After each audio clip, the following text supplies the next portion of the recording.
തേങ്ങ പൊളിക്കാനെന്ന് പറഞ്ഞ് കത്തി വാങ്ങി മകൻ അമ്മയുടെ തലയെറുത്തു കൊന്നു. കേൾക്കുമ്പോഴും പറയുമ്പോഴും ഭീതിയും അറപ്പും ഉളവാകുന്ന വാർത്ത. കഴിഞ്ഞ ദിവസമാണ് ലഹരിക്കടിമയായ മറ്റൊരുവൻ ഒരു കുടുംബത്തെ തന്നെ കശാപ്പ് ചെയ്ത് 2 പിഞ്ചു കുഞ്ഞുങ്ങളെ അനാഥരാക്കിയത്. ഇവിടെ ഉമ്മയെ കൊലപ്പെടുത്തിയ മകനും ലഹരിക്കടിമയാണ് എന്ന് മാതൃ സഹോദരി പറയുന്നു. അതാദ്യം കേട്ടിട്ട് വരാം. ഓന് +2 പഠിച്ച് പിന്നെ അവനെ ഡിഗ്രിക്ക് അവിടെ ഒരു ഓട്ടോമൊബൈലിന്റെ അവിടെ ഞങ്ങൾ ചേർത്തിയ സമയത്ത് 1.5 ലക്ഷം റുപ്യ കൊടുത്ത് JDPയിൽ ആക്കിയ സമയത്ത് ഓന് ഇതേപോലെയുള്ള മയക്കുമരുന്നിന് അഡിക്റ്റായി. പിന്നെ ഞങ്ങൾ അത് അറിഞ്ഞ നമ്മള് ഓനെ അതിന് പിന്മാറ്റാൻ വേണ്ടിയിട്ട് ഒരുപാട് ട്രീറ്റ്മെന്റ് ഞങ്ങൾ ഓന് ചെയ്ത്. അത്ര തന്നെ. ഇന്നലൊക്കെ നല്ല രൂപത്തിലായിരുന്നു ഇവിടെ രാത്രിയൊക്കെ. ഓനൊരു പ്രശ്നമില്ലാന്ന്. ഇന്നലെ ഓൻ ഫുഡൊക്കെ കഴിച്ചല്ലേ. ഓനൊരു പ്രശ്നവും കാണിച്ചിട്ടില്ല. ഓന് അസ്വാഭാവികമായിട്ടുള്ള ഒരു പ്രവൃത്തിയും ഞങ്ങളെ വീട്ടിൽ ഇന്നലെ ഒന്നും കാണിച്ചിട്ടില്ല. ഓൻ 4 ദിവസം ഔട്ടിങ്ങിലായിട്ട് ഇന്നലെ വന്നതാണ്. ഇന്നലെ വന്നപ്പോ ഞാൻ ഗേറ്റ് പൂട്ടാൻ വേണ്ടി ഓനോട് പറഞ്ഞ് ഓനെ വിളിക്കി പറഞ്ഞ്. അപ്പൊ ഞാൻ അതിന്റെ മുന്നേ ഓന് ഒരു 100 റുപ്യ വേണം എന്ന് ഗൂഗിൾ പേ ചെയ്യാറിന് ഇന്നെ വിളിച്ചിനു. അത് ഞാൻ ഓളോട് പറഞ്ഞില്ല. ഓക്ക് വിഷമാവണ്ട വിചാരിച്ചിട്ട്. അപ്പൊ ഞാൻ ഗേറ്റ് പൂട്ടാൻ വേണ്ടി വന്നപ്പോൾ എന്നോട് ആദ്യം പറഞ്ഞ് ഗേറ്റ് പൂട്ടണ്ട, ഓനിപ്പോ വരൂ. അപ്പൊ ഗേറ്റിന്റെ ചാടി കടന്ന് വരൂന്ന്. അപ്പൊ ഞാൻ വിചാരിച്ചു ഓളെ മോനല്ലേ, അപ്പൊ ചാടി കടന്ന് വരുമ്പോ നമ്മളെ വീടാകുമ്പോ നമ്മൾ അങ്ങനെ അധികാരം കാട്ടുമ്പോ ഓക്ക് വിഷമാവണ്ട വെച്ച് ഞാൻ പൂട്ടാൻ പോയടുത്തുനിന്ന് തിരിച്ചു വന്നേ. പിന്നെ ഒരു മണിക്കൂർ കഴിഞ്ഞപ്പോൾ എന്നോട് പറഞ്ഞാൽ ഞാൻ ഗേറ്റ് അങ്ങ് പൂട്ടിക്കാള്, ലൈറ്റ് അങ്ങ് ഓഫ് ആക്കിയാളെന്ന് തന്നെ.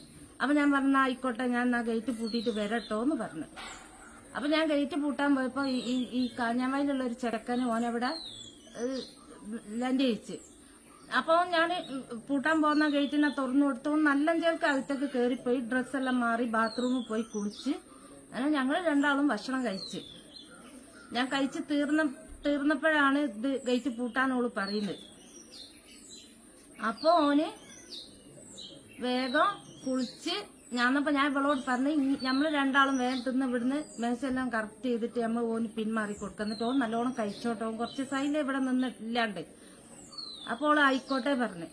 അപ്പൊ ഞാൻ എല്ലാം ഫുള്ള് കറിയെല്ലാം പിന്നെ ഫുള്ള് പാത്രമെല്ലാം നിറച്ച് ഓന് ഞങ്ങളെ വീട്ടിൽ നിൽക്കുകയത് കൊണ്ട് ഓന് വിഷമമൊന്നും ഉണ്ടാകുന്ന ഓക്ക് ഇഷ്ടമല്ല. ഓള് എപ്പോഴും എന്നെ അപായപ്പെടുത്തിട്ടോ ഓനെന്ന് ഞാൻ ഓളോട് എപ്പോഴും പറയലാ, ഓനെ ഇനി ഏറ്റുമുട്ടുകയും ചെയ്യരുത് എന്ന്.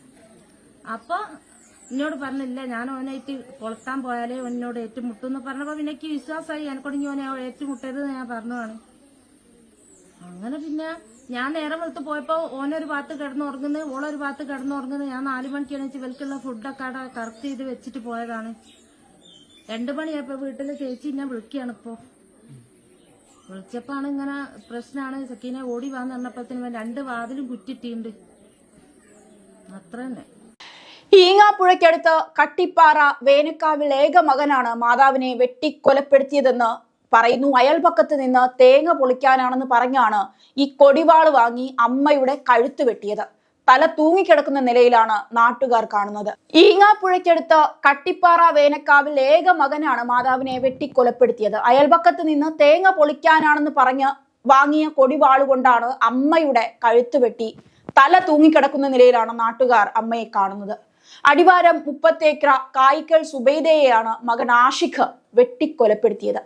ആഷിഖിന് 24 വയസ്സ് മാത്രമാണുള്ളത്. സഹോദരി സക്കീനയുടെ വീട്ടിൽ വച്ചായിരുന്നു സുബൈദ ഏക മകന്റെ ക്രൂരകൃത്യത്തിന് ഇരയായത്. കഴിഞ്ഞ ഉച്ചയോടെയാണ് സംഭവം നടക്കുന്നത്.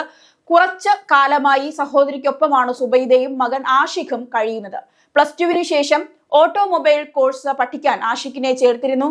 കോളേജിൽ ചേർന്ന ശേഷം ആഷിഖ് മയക്കുമരുന്നിന് അടിമയായി എന്നുള്ളതാണ് സുബൈദയുടെ സഹോദരി കുറച്ചു മുൻപ് പറഞ്ഞത്. മയക്കുമരുന്നിന് അടിമയായ ആഷിഖ് ഇടയ്ക്ക് വീട്ടിൽ വന്ന പ്രശ്നങ്ങൾ ഉണ്ടാകാറുണ്ടായിരുന്നു എന്ന് പറയുന്നു. ഒരു തവണ നാട്ടുകാർ പിടിച്ച് പോലീസിൽ ഏൽപ്പിക്കുകയും ചെയ്തിട്ടുള്ളതായാണ് വിവരം. പിന്നീട് ഡി അഡിക്ഷൻ സെന്ററുകളിൽ ചികിത്സയിൽ കഴിഞ്ഞിരുന്നു. ഒരാഴ്ച മുൻപ് ബംഗളൂരുവിൽ നിന്നെത്തിയ ആഷിഖ് 4 ദിവസം മുൻപ് കൂട്ടുകാർക്കൊപ്പം പുറത്തു പോയതായി സഖീന പറയുന്നു. തുടർന്ന് വെള്ളിയാഴ്ച രാത്രിയിലാണ് മടങ്ങിയെത്തിയത്.